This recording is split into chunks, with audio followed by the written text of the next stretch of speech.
Halo semuanya, sawadee krap, apa kabar? Semoga kabar kalian selalu baik dan juga sehat. Selamat datang di segmen analisa. Hari ini kita akan bahas mengenai Nikita Mirzani yang kembali membuat kontroversi di Indonesia terkait dengan adanya dugaan bahwa dia ini melakukan kayak penghinaan gitu terhadap bacaan sholat. Ini adalah wawancara yang aku tangkap dari program iNews TV yang mewawancarai Ustadz Dasat Latif. Nah, di sini kemudian Nikita Mirzani merasa marah gitu. Orang saya itu cuma live Instagram dan itu videonya itu biasa kan ya, cuma dipotong-potong gitu. Kemudian ada bagian yang diupload ke TikTok dan kemudian viral, dan ini ada kemungkinan bahwa Nikita Mirzani bisa terkena pasal, yaitu adalah penistaan agama. Oke, kita akan bahas lebih dalam di sini. Pertama kita akan lihat videonya secara utuh ya. Kita dengarkan lebih panjang konteksnya seperti apa, dan kemudian akan aku bahas mengenai komentar dari Ustadz Dasat Latif sendiri. Apakah komentar-komentarnya itu relevan dengan fakta yang ada? At the end of the day, kalian pasti sudah memiliki opini pada saat melihat video ini. Tapi yang mau aku coba ajak kalian untuk lakukan adalah berpikir ya. Jangan sekedar ikut-ikutan aja. Kalau ada orang ngomong A, ikutan A. Ada orang ngomong B, ikutan B. Tapi lebih berpikir logical thinking, apakah benar Nikita Mirzani melakukan penghinaan terhadap ayat-ayat suci Al-Quran tersebut di dalam bacaan sholat. Kita coba simak dulu video lengkapnya seperti apa, Anjas. Ini adalah konteksnya, dia lagi make up dan juga di belakangnya ada asistennya, dan ini sedang membahas mengenai Dewi Persik ya. Pada saat beberapa waktu lalu itu dia sempat ribut di sosial media dengan Dewi Persik. Si murid cara sholat aja nggak tahu murid. Masa Allahu Akbar baru niat sholli fardu maghribi salat raka'atin mustaqbilal qiblati ada lillahi ta'ala takbir. Oke, ini adalah bagian yang di-upload dan kemudian viral di sosial media. Lanjut lagi. Yang namanya sholat, saya ajarin untuk orang yang tidak terlalu mengerti soal agama. Dari sana lakukan. Iya. Saya ajarin ya, sholat itu kita tidak boleh meminta, apalagi bercerita. Seperti contohnya, ya Allah, saya dizolimi, tolong balaskan dendam saya atas zolimi ini ya Allah. Jangan, nggak boleh. Sholat itu doanya harus simpel. Doanya itu cuma begini, saya kasih tahu, ya Allah, berikanlah saya kesehatan agar saya bisa mendampingi anak-anak saya sampai dewasa. Ya Allah, berikanlah saya kemudahan atas apapun yang saya kerjakan. That's it. Allah Akbar. Akhir.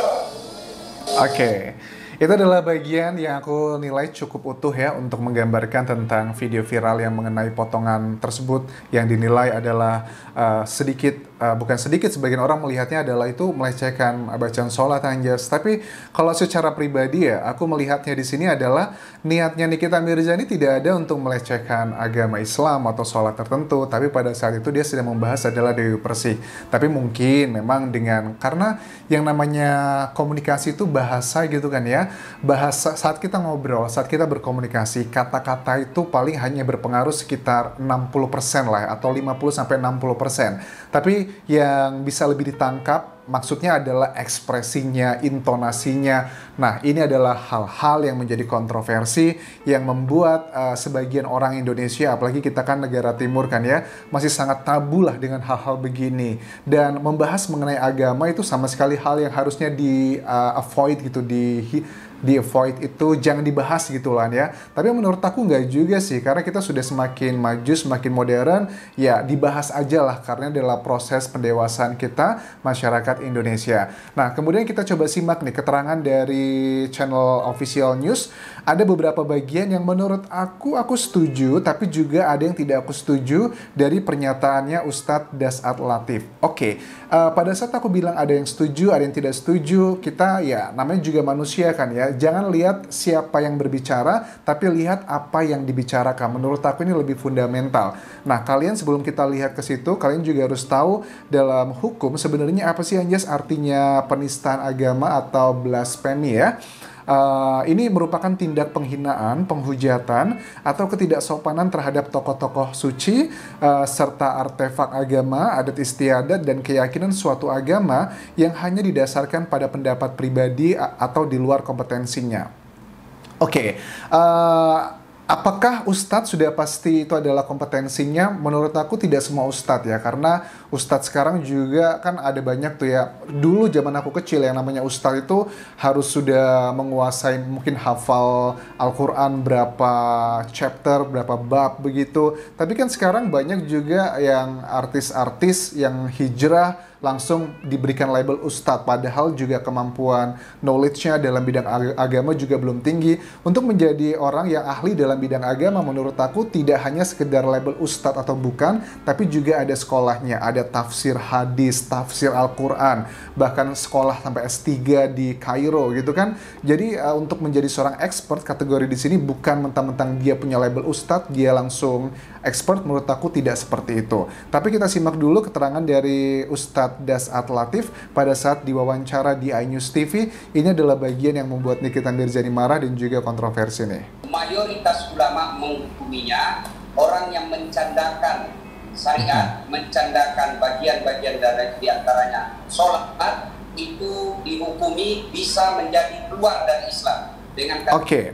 Aku setuju, ini adalah hasil kesepakatan dari ulama bahwa kalau orang mencandakan sholat, mencandakan bagian-bagian dalam sholat, itu adalah hukumnya seperti itu. Aku setuju karena mereka adalah expert di bidangnya. Tapi kembali lagi ke masalah Nikita Mirzani, apakah yang dikatakan Nikita Mirzani niatnya adalah untuk membercandakan ayat-ayat suci Al-Quran atau membercandakan cara sholat? Menurut aku sih enggak ya, karena kan yang orang juga bilang innamal a'malu binniyat, semuanya itu tergantung dari niatnya. Dari video ini kita sudah bisa melihat bahwa niatnya Nikita Mirzani itu bukan mencandakan bacaan sholat, tapi adalah untuk melawan si orang yang sedang dilawannya, itu adalah Dewi Persik kan ya, agar kalau sholat itu doanya yang baik-baik aja, jangan minta doa-doa keburukan untuk orang lain. Itu adalah konteks pada saat video ini.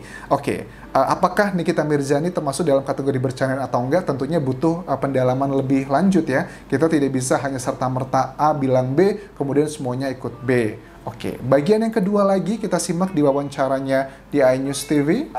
Ya, sebaiknya orang-orang seperti ini perlu mendapat perhatian khusus. Perhatian khusus dalam arti adalah tindakan hukum, ya mungkin dipanggil untuk ditanya, ya itu selebihnya ya orang-orang hukum lah yang tahu. Oke, Ustadz Dasat ini dalam tanda kutip kayaknya menyarankan untuk dilakukan proses hukum terhadap Nikita Mirzani. Nah, ini sudah masuk ke ranah pribadi nih. Ini lebih karena ketika aku melihat secara utuh ya, wawancara ini kayaknya Ustadz Dasat ini melihat Nikita Mirzani itu secara keseluruhan, bukan cuman dari kasus yang sedang dibahas ini mengenai bacaan tersebut. Ini sudah melebar kemana-mana, karena menurut beliau ya, Nikita Mirzani itu bukan tipe public figure yang layak dicontoh. Harusnya masyarakat itu men-unfollow, kemudian juga diberikan hukuman tidak hanya sanksi sosial, tapi juga hukuman dari negara. Ini menurut aku sudah bagian lebih ke personal opinion. Dan ini kalau dalam hukum ya ada sih personal opinion, tapi tidak boleh terlalu banyak. Bahkan juga Ustadz Dasat juga menyatakan bahwa Nikita Mirzani ini punya kayak gangguan jiwa gitu. Katanya kan yang namanya gangguan jiwa terus gila, enggak, ada tahapan-tahapannya. Dan kalau ngomongin soal expert, orang yang bisa mengatakan orang itu memiliki sakit jiwa atau tidak ya, pertama adalah psikolog atau psikiater. Tapi kalau Ustadz mengatakan hal tersebut, menurut aku itu bukan bagiannya juga, ini lebih ke opini aja. Dan opini menjadi masalah karena disampaikan oleh seseorang yang memiliki nama besar, Ustadz Dasat ini, kemudian juga kan punya banyak pengikutnya. Dan orang Indonesia kan kesannya kalau seorang Ustadz yang dianggap suci gitu, ngomong A semuanya ikut A. Sekali lagi yang aku bahas ini bukan tentang siapa yang ngomong, tapi tentang apa yang sedang dibahas di perbincangan ataupun juga topik ini. Lanjut lagi bagian berikutnya yang menurut aku menarik untuk kita bahas. Bahwa agama kita unfollow orang seperti ini. Kita jangan mengikuti akunnya, kita blok. Supaya apa? Dia tidak memicu kegaduhan. Alhamdulillah kita ini sudah bersyukur kepada Allah, COVID sudah mulai mereda. Oke, dihubungkan dengan dihubungkan dengan COVID ini lebih banyak ke opini pribadi ya. Harusnya kalau aku melihat dari kalau memang ini mau dibawanya ke ranah hukum, itu harus ada logical thinkingnya ya, nggak hanya sekedar opini pribadi lebih banyak. Tapi aku juga memang ya begini, aku memahami sekali bahwa yang dikatakan Nikita Mirzani, aku 100% yakin dia tidak bermaksud untuk menghina agama Islam ataupun juga membuat bercanda bacaan sholat, tidak sama sekali. Kalian sudah tahulah kalau kalian sudah nonton videonya. Tapi memang dengan ekspresi Nikita Mirzani seperti itu, dengan intonasi seperti itu, dan hanya video yang dipotong, itulah yang membuat opini di masyarakat berkembang sangat luar biasa. Karena kan masyarakat Indonesia tidak semuanya itu punya pikiran yang kritis, mau melihat konteksnya seperti apa, video utuhnya seperti apa. Mereka tuh gampang, sebagian ya, itu gampang sekali terframing oleh hal-hal yang hanya dibuat demi kemenarikan. Dan menurut aku pun kalau seandainya Nikita Mirzani harus kena hukuman karena hal yang sangat subjektif seperti ini, kita juga harus fair dong ya. Karena kan banyak juga tuh orang-orang di Indonesia dengan berbagai macam profesinya, itu juga sering menghina agama lain yang bahkan jauh lebih parah dengan kata-kata yang ya you know lah, I don't want to mention it, tapi at least karena kalau ini ngomongin soal hukum, Indonesia kan tidak hanya memiliki agama Islam, tapi juga ada agama-agama lainnya, dan bukan menjadi rahasia umum lagi. Banyak orang di luar sana yang mengatakan jauh lebih parah dibandingkan Nikita Mirzani tentang yang menghina agama-agama tertentu secara eksplisit. Apalagi case-nya Nikita Mirzani ini masih sifatnya adalah subjektif. Ada yang berpikir menghina, ada yang berpikir tidak menghina. Hal-hal subjektif seperti ini menurut aku ya sudahlah, nggak usah dibawa ke hukum, karena polisi tuh banyak banget kasus yang masih belum terpecahkan gitu. Biarkanlah kalau memang kalian merasa Nikita Mirzani itu menghina agama Islam dan kalian orang Islam dan kalian tersinggung, ya sudah unfollow aja, nggak usah ribet, kasih aja hukuman sosial aja, karena itu adalah tanggung jawab kita dengan Tuhan nanti gitu kan ya. Dan aku selalu percaya apapun yang kita lakukan semua itu tergantung niatnya. Terlihat baik di mata manusia belum tentu terlihat baik juga di mata Tuhan, ataupun juga sebaliknya. Semua itu tergantung dari niat, dan niat itu yang tahu adalah hati kita sendiri dan Sang Maha Pencipta. Dan yang di luar ini kita hanya menilai saja, menjudge saja. Oke, I think that's all yang bisa aku bahas mengenai Nikita Mirzani. Terima kasih sudah menonton. Tinggalkan komentar kalian mengenai Nikita Mirzani. Apakah menurut kalian dia adalah ada maksud untuk menghina atau enggak, beserta alasannya. Dan terakhir, jangan lupa please subscribe channel YouTube ini ya. Kepapai semuanya. Kapun kerap.